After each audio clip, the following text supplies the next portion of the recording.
On November 16, 1957, in a small town called Plainfield in the U.S. state of Wisconsin, winter weather had begun to arrive with its usual cold. The streets were quiet and almost completely empty. At that time every year, one of the town's traditions was that all the men would go out together on a collective deer hunting trip. In the middle of this calm, Bernice Worden, the owner of the only hardware store in town, woke up on time as she did every day. People saw her walking on her usual path toward the store, but a few hours after opening, she suddenly disappeared. People later said they noticed that her shop had closed earlier than usual, which was unlike her, but no one paid much attention at the time. They assumed something urgent had come up that forced her to leave. When her son Frank Worden returned from the hunting trip at the end of the day and found the store closed with the lights still on inside, he became very concerned.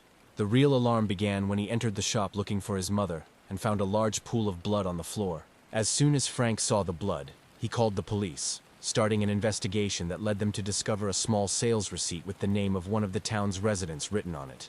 He was someone known among the people as quiet, harmless, and shy.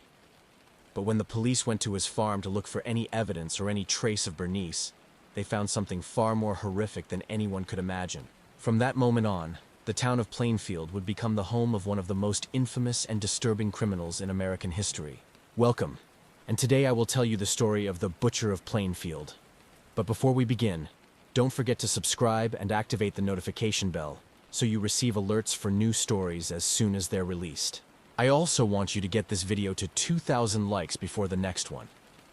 To understand the story from its roots, we need to go back in time to August 27, 1906, in Ellicross County, Wisconsin. On that day, Edward Theodore Gein was born, later known simply as Ed Gein. Ed was the second son of George Philip Gein and Augusta Gein, and he had an older brother named Henry. Life in the Gein household was never easy. It was closer to a constant nightmare. The father, George, was an alcoholic. His entire life revolved around finding money to drink. Because of his addiction, he could never keep a steady job and was usually unemployed. This made him weak, broken, and prone to releasing his anger through violence, either toward his wife or his two children. Augusta, on the other hand, was his complete opposite. She was deeply religious, fanatical, strong-willed, and controlling over everyone in the house. She viewed her husband as a failure and a weak man and despised him. But because of her religious beliefs that forbade divorce, she stayed with him. Due to her extreme views, she hated the city of La Crosse, seeing it as a city of sin and moral corruption. She believed that if her children grew up there, they would be corrupted by its people and be lost forever. Even though La Crosse at that time was relatively small, in Augusta's eyes, it was a center of evil that she had to escape from at any cost to protect her children. For Ed and Henry, Augusta was the center around which the entire family revolved. She was the architect of their lives and personalities in every detail. Augusta herself was the product of an extremely harsh upbringing. Her father was a deeply religious German immigrant who enforced strict rules and used physical punishment. Despite the cruelty she experienced in childhood and adolescence, she did not reject her father's ideas. On the contrary, she absorbed them completely and became an even harsher version. She was domineering, stubborn, and hated men, viewing them as weak and driven by lust. Even women were not spared from her contempt. She believed that all women, except herself, were the source of all evil in the world. Gradually, she passed these beliefs on to her children until they came to see the entire world as full of sinners and wicked people who had to be avoided. She isolated them completely, forbade them from socializing with anyone, and planted deep hatred and contempt for others, especially women. She taught them that sexual relations between men and women were shameful acts, even within marriage and even for reproduction.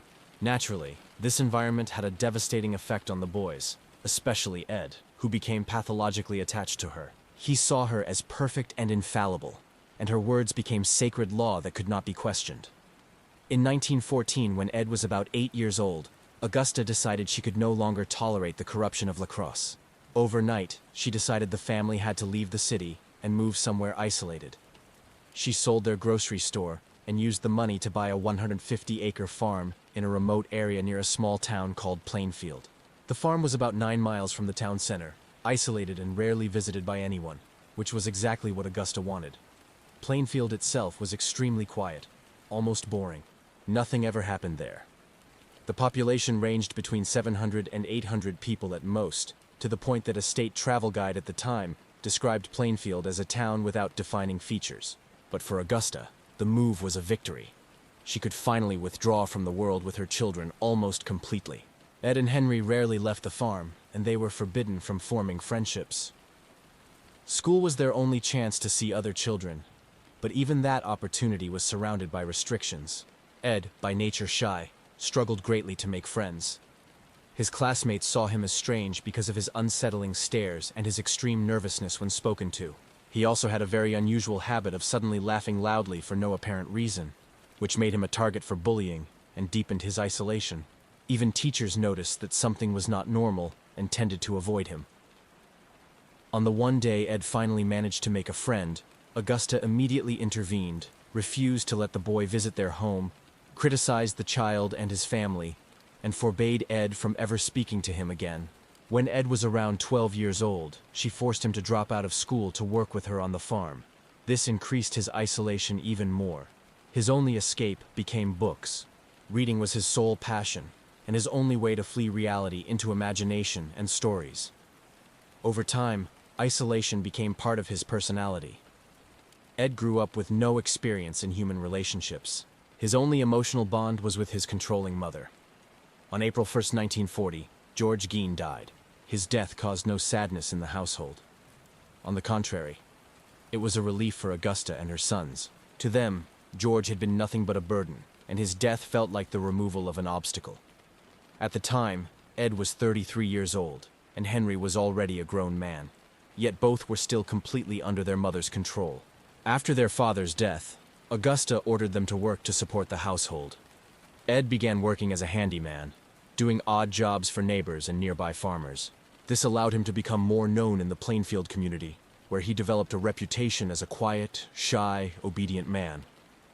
He was strange, but polite and skilled at his work. Despite interacting with people, this did not free him from his mother's influence. In fact, their unhealthy relationship became even stronger after George's death, since there was no one left to challenge her control. 4 years later, in 1944, Henry, who was then 40 years old, began to understand how abusive their upbringing had been. He started to rebel and openly criticize Augusta, trying to convince Ed that his attachment to their mother was unhealthy and that he needed help. But Ed's devotion to his mother was absolute. He saw her as untouchable. Henry's criticism created severe tension between the brothers. In May 1944, during a large fire on the farm, the two rushed to help extinguish it. According to Ed, they became separated by smoke. When the fire was out and Henry was missing, Ed went to report him. Searchers later found Henry dead. There were no burn injuries, but there were signs of blunt trauma to the back of his head, suggesting he had likely been killed. Many believe Ed murdered him to protect his mother. However, because of Ed's reputation as a gentle, polite man, no one suspected him. The coroner ruled the death as heart failure or asphyxiation, and the case was closed. Despite their strained relationship, Henry's death devastated Augusta. The shock caused a stroke that left her partially paralyzed. Overnight, the power dynamic reversed. The once dominant woman became bedridden and helpless, fully dependent on Ed's care. For Ed, who loved her obsessively, this period was the happiest of his life. His mother was finally his alone, but this phase lasted less than 2 years and was merely the calm before a storm. On December 29, 1945, Augusta suffered another stroke. This time, her body could not survive it, and she died. With her death, Ed's entire world collapsed. He was 39 years old. At her funeral, witnesses described his behavior as hysterical.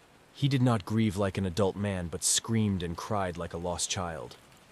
This revealed that his emotional development had never matured. After her death, Ed withdrew completely, neglecting himself and the farm. The house became filthy and chaotic. Only one room remained untouched, his mother's bedroom. He sealed it shut with wooden boards and preserved it like a shrine. He confined his life to the kitchen and his own bedroom. During this time, Ed returned to reading, but now he became obsessed with horror stories and accounts of Nazi atrocities during World War II, especially stories about the use of human skin to create objects. These stories, combined with his arrested development, caused the line between fantasy and reality in his mind to dissolve. He became obsessed with recreating the world he had shared with his mother. For that to happen, she had to exist again.